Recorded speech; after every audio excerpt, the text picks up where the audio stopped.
actually have Envy-sponsored athlete here with me, Cerra. So, Hi. Jess, welcome to San Diego, which is sort of your home. My home for the last 17 years. Yeah. It's good to be back. I know, but speaking of, you just uprooted and went to your original home of like 17 years. Yeah, that's kind of crazy actually. My Montana, my Yeah. original home through college, and Okay. then I migrated here, and It's crazy. yeah, it is crazy. It's going to be half different. my life. Yeah. Yeah. So There you it just goes. split it. Now you're just back to the roots. I love it. So it's really cool to talk to you, obviously for multiple reasons. As being the hometown, like you know these trails, you probably know so many people here. You're representing JoJ Bars, which is your own the bar company, and you're wearing multiple hats. So on Sunday you're just going to race 133 miles. What's new? Yeah.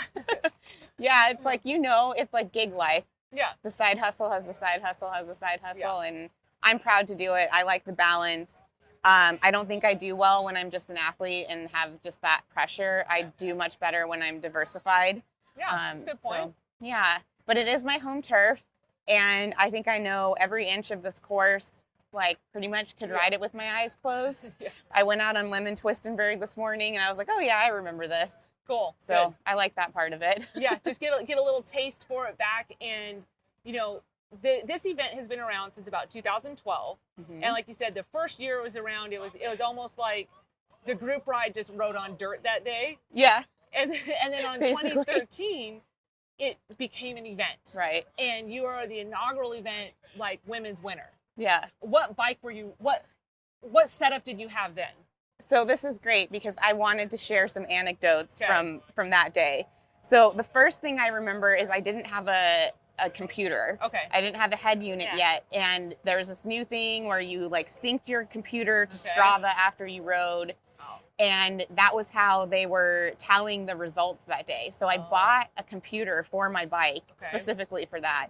And then at the end, I think all 370 of us went and physically plugged it into these computers to upload the results. There's like a deck of computers. There There's was like a deck 10 of laptops. computers with a bunch of volunteers. That's awesome. So that's how we got the results. Okay. And I did. I won that day, and I won the Queen of Dirt. Okay. And I think Rhonda Quick, who's a local, won Yes. the sprint. Okay. And I think I won the climber one also, but then something happened and Athena ended up taking it home, which was Oh. great because it was Okay. like It's a lot. we all needed to I take could- home a I could see jersey. Athena climbing well on this course. Yeah.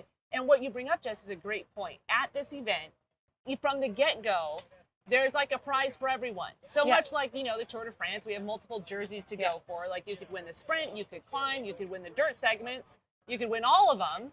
You could be the winner. And I think that's a fun aspect.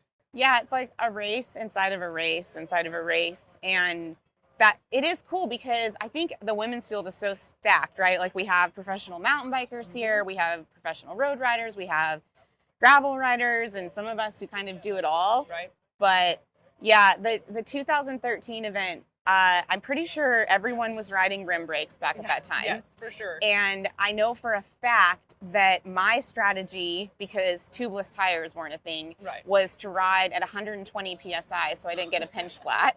And it worked. Okay, I like it. And I was thinking, that sounds like the worst advice ever. And I also rode 25 millimeter tires, Okay. which at the time everyone was like, what? They're Those are so huge. big. Those Yeah. are so heavy. Don't run those. So I Oh my made gosh, it how are through. your arms? 120 PSI. I don't even know how I I would can't hold kill on. myself riding. This morning I had 60, Yeah. so half the You're amount like, it's a of little tire hard pressure. Today. It needs to be. Oh yeah, it was good times. But I come from a mountain biking, I'd been mountain biking, Right. and so I felt really confident in my skills. And I remember taking some of the local guys out and kind of like showing them sections of the course. I specifically remember Carl Bourdine showing up to meet me at Lake Hodges one Yeah. morning, and he was on his TT bike. And I was like, what are you As doing? you do. But I heard that he plans on racing one day fully on his TT bike. I wouldn't. I would like to see that. Yeah, and that's where this event welcomes everyone. Yeah. In whatever, this year there's the WANA route, which I think is super cool, the 33, and then there's the Wafer 71, and then the full distance, which of course you're doing, which is the 130 plus. And this year you're with Pinarello, so Yeah. you have the full setup, like a little bit different than you had in 13. Yeah, a little bit different. I'm still riding a road bike this year. Cool. I'll have 28 millimeter Rene Hurst tires.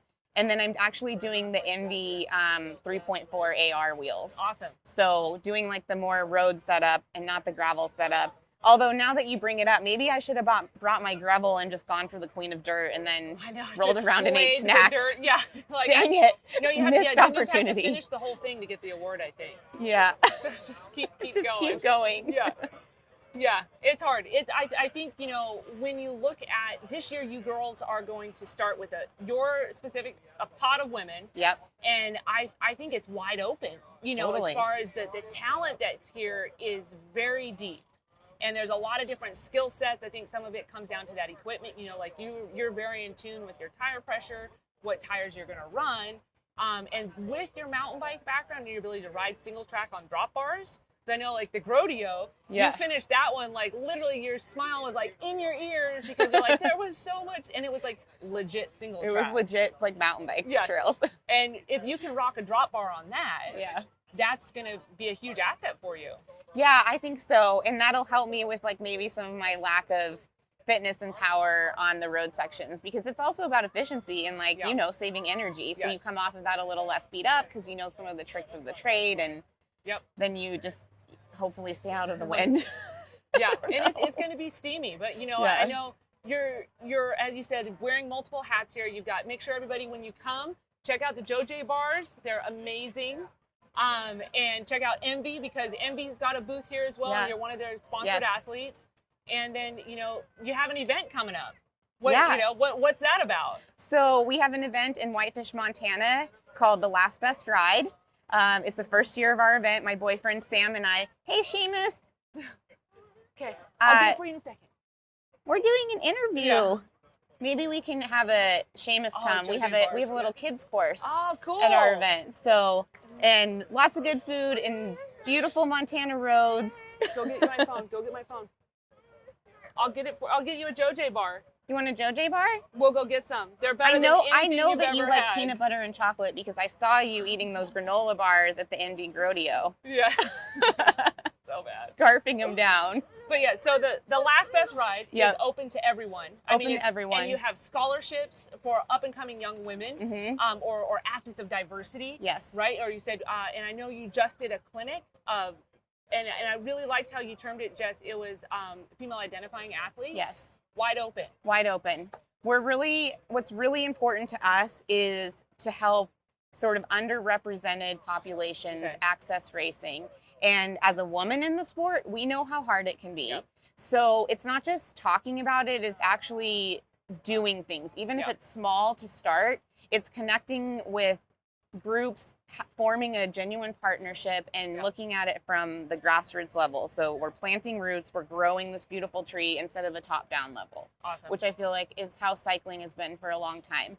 So yeah, we have a community leader program. We offered stipends to help a bunch of riders come to our event, and we gave away over $10,000 in scholarship money to local women already. So trying to just, you know, take care of the community. It's a small place to bring a huge event to, and so it's important that we think about them and include them in our event.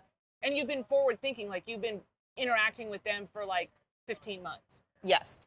You know, and I think that's so important. I think I'm excited to see your event shine. Yeah. Right, but a little bit more excited to see you slay the dirt legit on Sunday. I hope so. And I'll be here at the finish line to see how it all shakes out. Okay. Okay, high five. High five. Come see the JoJ tent. 100% of our sales are going to Chef Cycle for No Kid Hungry. Not 100% of our proceeds, 100% of the sales of our bar. So come see us. Say hi to me. Yeah. Thanks, Joy. Thanks, Jess.